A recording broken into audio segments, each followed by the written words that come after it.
Hola, soy Carlos Valdés. Bienvenidos a este ciclo de videoclases de la Escuela Nacional Superior de Arte Dramático. En esta ocasión hablaremos de la educación artística desde la interculturalidad.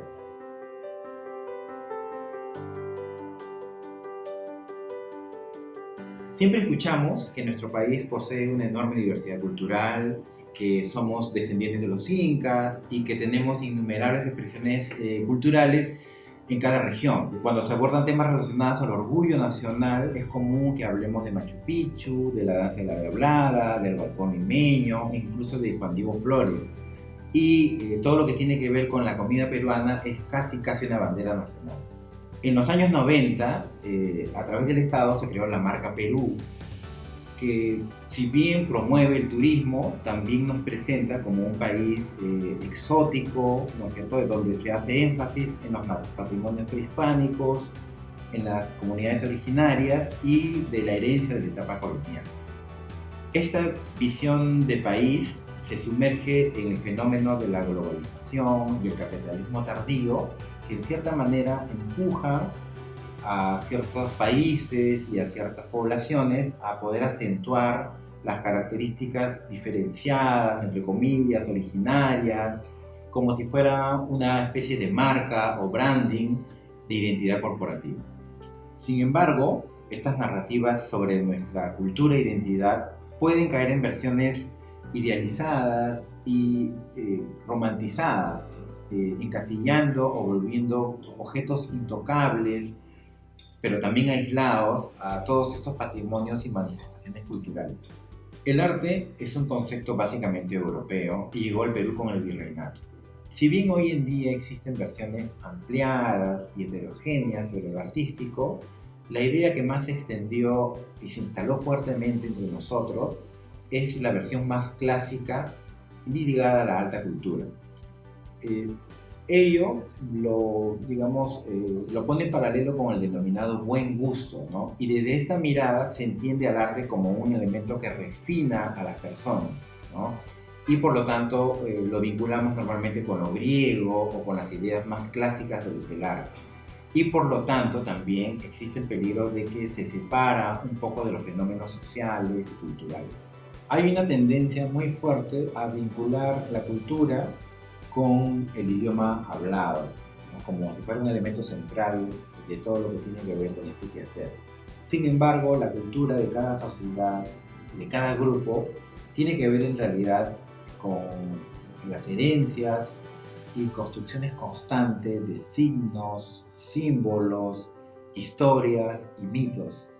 Y justamente estos elementos no solamente se socializan a través de la lengua hablada o escrita, sino que además se hacen a través de música, de danzas, de vestimenta, de pintura corporal, de máscaras y de objetos como son parte de la sociedad en su conjunto. Por lo tanto, no se puede pensar o reducir solamente la cultura al aspecto de lo lingüístico, tal como se conoce, sino que va mucho más allá. Hoy en día todos escuchamos o leemos que se vienen difundiendo términos muy similares entre sí, ¿no?, como multiculturalidad, pluriculturalidad e interculturalidad. Cuando hablamos de multiculturalidad, estamos hablando de la coexistencia en paralelo, en un mismo espacio, de diferentes poblaciones con sus propias estructuras y sus propios símbolos identitarios. Esto quiere decir de que estos grupos conservan sus propias características, pero al vincularse no se interactúa y no se afectan mutuamente a nivel, digamos, de lo que podríamos llamar identitario. Mientras que la pluriculturalidad es muy similar, pero que además aborda las diferentes subculturas o identificaciones diversificadas dentro de estos mismos grupos humanos o colectividades. Pero digamos que una característica en común entre la multiculturalidad y la pluriculturalidad es que no hay una afectación con el grupo que tengo al frente. No lo afecto, sino que simplemente convivimos en una especie de paz continua, ¿no?, idealizada definitivamente, pero que no hay una interacción. Mientras que la pluriculturalidad, por lo menos desde los autores que apuestan por ella, habla más bien de una mutua afectación, ¿no?, significa que yo voy a estar frente a otra persona, a otro grupo que piensa diferente a mí, que tiene diferentes valores, que tiene una religión diferente, que tiene símbolos diferenciados, pero que vamos a interactuar de tal manera que nos vamos a afectar mutuamente. Entonces, creo que ahí radicaría básicamente como una diferencia muy importante, ¿no? Incluso se habla también de intraculturalidad como una posibilidad también de diferenciar o de mirar heterogéneamente las identidades. En el caso peruano, esta diversidad cultural está protegida y además declarada en nuestras normativas, tales como la Constitución Política del Perú, y por lo tanto todas las instituciones y los actores estamos obligados a respetarla, a difundirla, ¿no? y a poder ejercerla desde nuestros diferentes roles. En el plano de la práctica educativa artística nos obliga a estudiar, crear y hacer propuestas que asuman con responsabilidad estos lenguajes y narrativas diferentes en el marco de las cosmovisiones más diversas, ¿no? No solamente de los pueblos originarios, ¿no? Sino también desde lo que podríamos llamar los movimientos urbanos contemporáneos, tales como, digamos, los movimientos feministas, los colectivos LGTBI, pero también desde las comunidades urbanas como los llamados metaleros, los punkis, los góticos, los rastafari, los otakus, los pachamamistas, los veganos, los animalistas, los skaters, los K-popistas y muchos otros grupos o comunidades que construyen la diversidad en la cual nosotros nos vemos inmersos. En ese sentido, la pedagogía se presenta como un espacio, digamos, idóneo para poder pensar en todo lo que tiene que ver con la cultura y lo que está alrededor de ella como un capital enorme de convivencia, de pensar en la ciudadanía, de pensar en nuestras identidades diversificadas, y en un contexto como el nuestro se hace bastante determinante para todos los espacios educativos. Para la educación artística es central que asumamos esta mirada diversificada, heterogénea, de lo que tienen que ver las expresiones culturales. Un ejemplo de ello es la luz, un elemento muy utilizado por todos los artistas. En ese sentido es inevitable mencionar a Rembrandt, ¿no? El maestro del claroscuro, quien utilizó esta técnica de una manera brillante, y lo podemos ver en sus obras que normalmente desarrollan escenas bíblicas.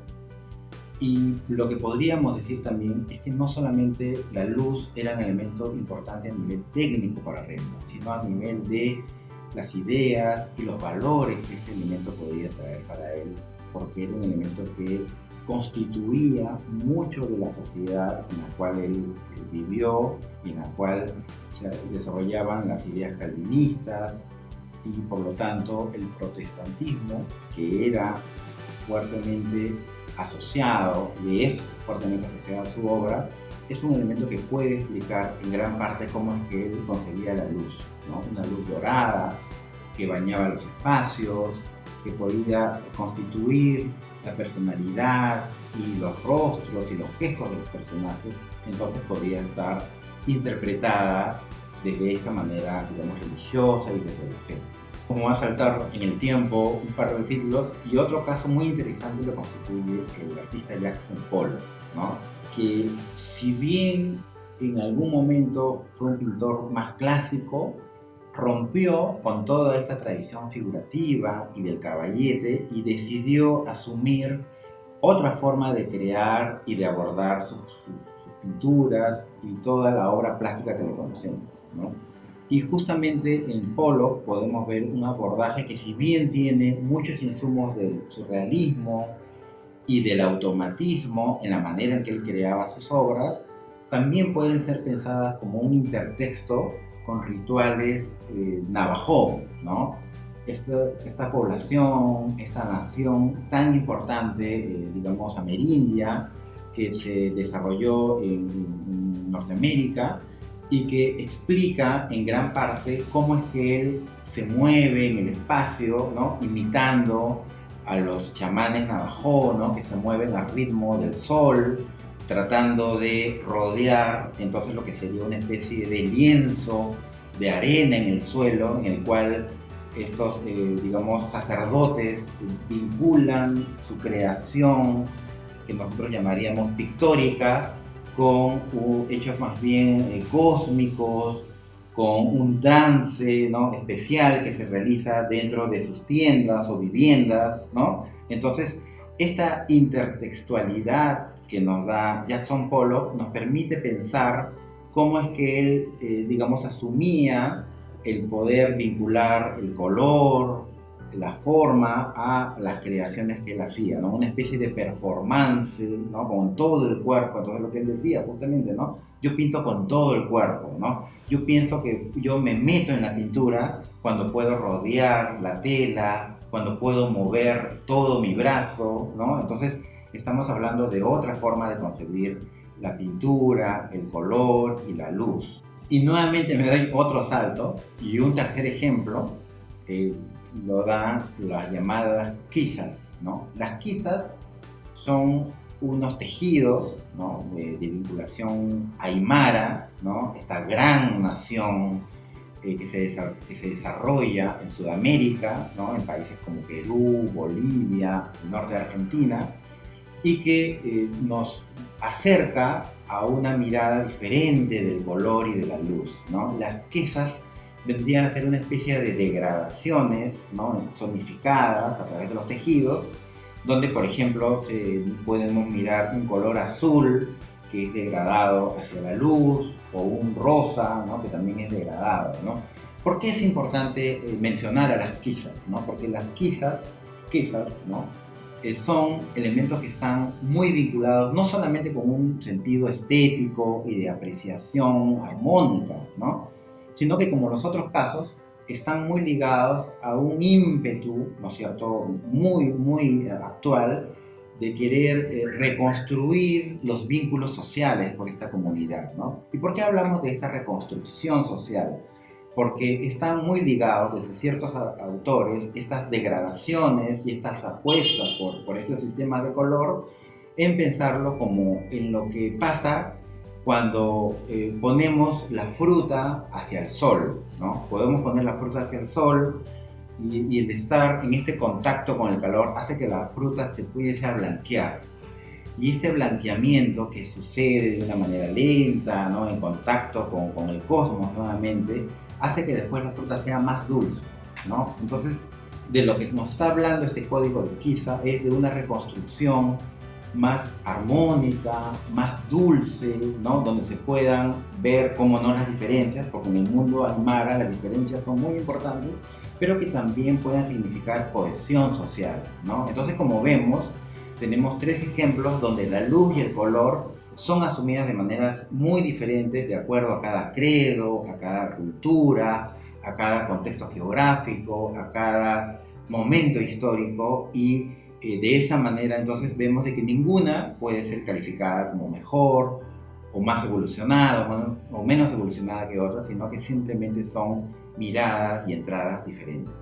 La educación artística debe promover procesos creativos que permitan a los estudiantes la selección y apropiación de patrimonio, memoria, prácticas, objetos e información como base para adaptarlos a su propio contexto y a sus propias necesidades. Y de esta manera se puede ejercer, digamos, una apreciación y una reconstrucción del arte desde sus propios sentidos, ¿no? Como sabemos, tanto el Perú como toda Latinoamérica pasa por bastantes, digamos, problemas de desigualdad y de negación de poblaciones históricamente, digamos, subalternizadas, ¿no? Estamos pasando también por una serie de desigualdades y de falta de acceso a derechos, ¿no? Por ello, todo lo que tenga que ver con las prácticas pedagógicas tienen un rol central, ¿no?, que es de hacer y de generar un cambio positivo en la sociedad. De esta manera hemos abordado este tema tan interesante de la interculturalidad y esperamos próximos espacios para seguir conversando. Les mando un fuerte abrazo a todos.